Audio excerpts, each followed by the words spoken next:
Welcome back to Crystal Clear. I'm Aldrich Fox, and it's already been over a full month since Change Your Mind aired and completely blew all of our minds. Yet we apparently haven't discovered every single detail it contained. In this wait between the end of Season 5 and the arrival of the Steven Universe movie and new episodes of the series, more and more Easter eggs, secrets, details just cleverly hidden throughout the Homeward arc rise to the surface. This time around, these details pertain to Obsidian, the long-awaited temple fusion between Steven, Garnet, Amethyst, and Pearl that strengthened the bonds behind the amalgamation while giving much more gravitas to Steven's iteration of Obsidian compared to his mother. Now, one of these details actually came to light thanks to Quid, a sponsor of the channel. I know, pretty neat how that works. You guys may be familiar with Quid's sticker gallery, one of the collectibles offered in the app. When it comes to stickers for shows like Steven Universe, they tend to be gifts taken from episodes or cutouts of characters, props, and other miscellaneous objects, like gemstones. But where do they get them? Do they take a trip to the Steven Universe wiki or trace the images on their own? Nope. They actually have a relationship with the network, likely to ensure the app doesn't use any fan art, unofficial vectors, or anything else causing inconsistency. This isn't conjecture either. I learned this back last year from a friend whose name doesn't need to be disclosed, which would leave them open to be harassed. Thanks to these official assets, a lot of the stickers of the characters themselves on the app are actually repurposed model sheets, full of different angles, poses, close-ups, pretty much anything you would expect to find on a model sheet. Well, recently, Tumblr user Bismuth brought attention to Obsidian stickers and, by extension, the Fusion's official model sheet that revealed a cute little Easter egg. Just like Smoky Quartz, Rainbow 2.0, and Sunstone, Steven's clothes are intact and present in Obsidian's design. When observing the Titan's second arm, right side facing forward, Steven's shirt is spotted over Obsidian's thumb up to their middle finger, both wearing the shirt through its armholes. His jeans being worn on the ring and pinky fingers of Obsidian. Not only is this another contribution to diversifying Obsidian 2.0 from the original Obsidian, aside from their hair being less defined than Rose's and taking on Steven's shape, plus their lack of a dress, but the placement of these clothing is no mistake either. Although it appears to be on the opposite side, Steven's clothes being on one of Obsidian's many hands calls back to the remaining hand on the temple itself, which is utilized by Steven and the gems to wash and dry his clothes, as seen in many title cards, episodes, and even credits throughout the series. It all truly comes full circle. And as the cool kids say, everything is foreshadowing! You may be thinking, this is such an awesome detail. Why didn't it pop up in the episode itself?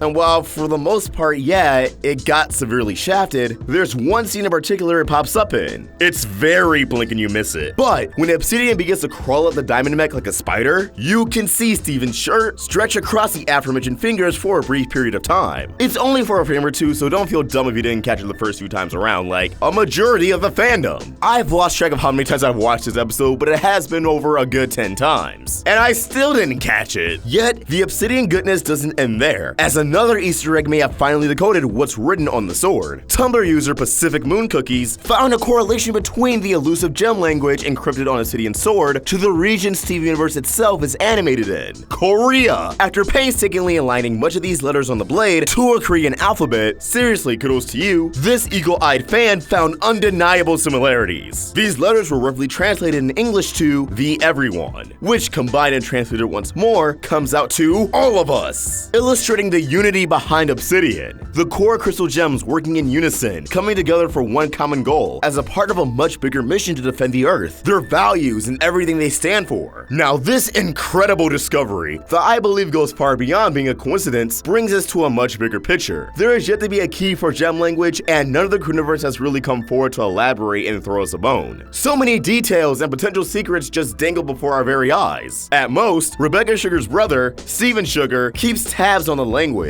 amassing notes, as they've discussed a few times on the official Steven Universe podcast. But I doubt that means he's going to crack and let the world know what any of it means. Alright then, keep your secrets. For the runes on Obsidian's sword to have a striking similarity to a real-life language brings us closer to deciphering all the gem language and their messages hidden throughout the show, though many Reddit analysts have drawn various connections to these facts already. I recommend checking those out. It's neat to have one more piece of an overarching puzzle. It makes a lot of sense for for gem language have roots in a Korean alphabet, since the show is animated overseas. It could be easier on the animators to faithfully include these Easter eggs and details if they're a bit more familiar with what they're supposed to indicate in the first place. Anything too drastic can result in ciphers that are inconsistently implemented, and thus harder for the creators to sneak in and for the fans to break the code when we do receive an official alphabet of gem language. It just works out for the best, although keep in mind this is my own personal speculation and reasoning. I think this makes us wonder, will we ever have a chance to experience Obsidian and their greatness anytime soon in the series? Another glance at Steven's tiny clothes on their colossal hands. Well, never say never. The show must go on, and that already brings a slew of adventures and storytelling potential for this powerhouse's return. In particular, there was that photo Dee Dee Magnahall posted on social media a few weeks back that revealed she recently recorded an episode of the series with the voices of Rainbow Quartz 2.0, Alistair James, and Sunstone, Shoniko Shandai, indicating these fusions will not only appear in the show sometime in the next season, but possibly in the same episode. With the scenario, we get an episode that serves a purpose like Know Your Fusion, where Steven can really explore the full potential of his brand new fusions. I think Obsidian has a great case for returning front and center. Of all the fusions for Steven to master and understand, I think one that requires strength, focus, and determination of all 4 gems, 5 if you want to count Ruby and Sapphire separately, definitely takes priority. This way we can not only try to get a gist of Obsidian's personality, how they would potentially function in a calmer setting, but even poke fun at the fact Steven's clothes are chilling on their hand. Taking into account that Obsidian is voiced by Zach Callison, Michaela Dietz, Dee Dee Magnahall, and Estelle with their voices combined and overlaid by one another, they can easily sneak this fusion into any episode without it being a dead giveaway through recording sessions. Considering whatever episode or arc this is has Sunstone and Rainbow 2.0, Garnet and Pearl themselves are obviously likely to make an appearance. I don't see why Amethyst would be left out, so Obsidian may be more likely than we think, but we're also working off of virtually nothing. Now, there was another revelation of this quit set that we can touch on concerning the corrupted gems, but hopefully by the time we cover that, the app has assisted in revealing even more details about these string of episodes that we either missed or had no way of catching the first time around. For now, let me pick your collective brains a little and ask, how would you write Obsidian's return back into the story? What does that episode or story arc look like? You already got a good idea of how I'd handle a brief cameo, but we're all capable of being storytellers here. Let us know in the comments below, or tweet your thoughts at Roundtable Vids. For my own thoughts, you can find me at OstricVox. We're also on Instagram. Help the Roundtable grow by either becoming a member of this channel or supporting us on Patreon. We want to bring all of you great content and pick up some new hires along the way, whether if it's $1 or a bigger pledge that leads to some awesome perks. Link in the description. If you enjoyed this video, throw it a like and subscribe to the Roundtable for more great cartoon goodness. I hope you all have an awesome day. Thank you for watching, and OstricVox signing out. You know, I tried wearing my pants on my fingers once. Weirdest wedgie ever.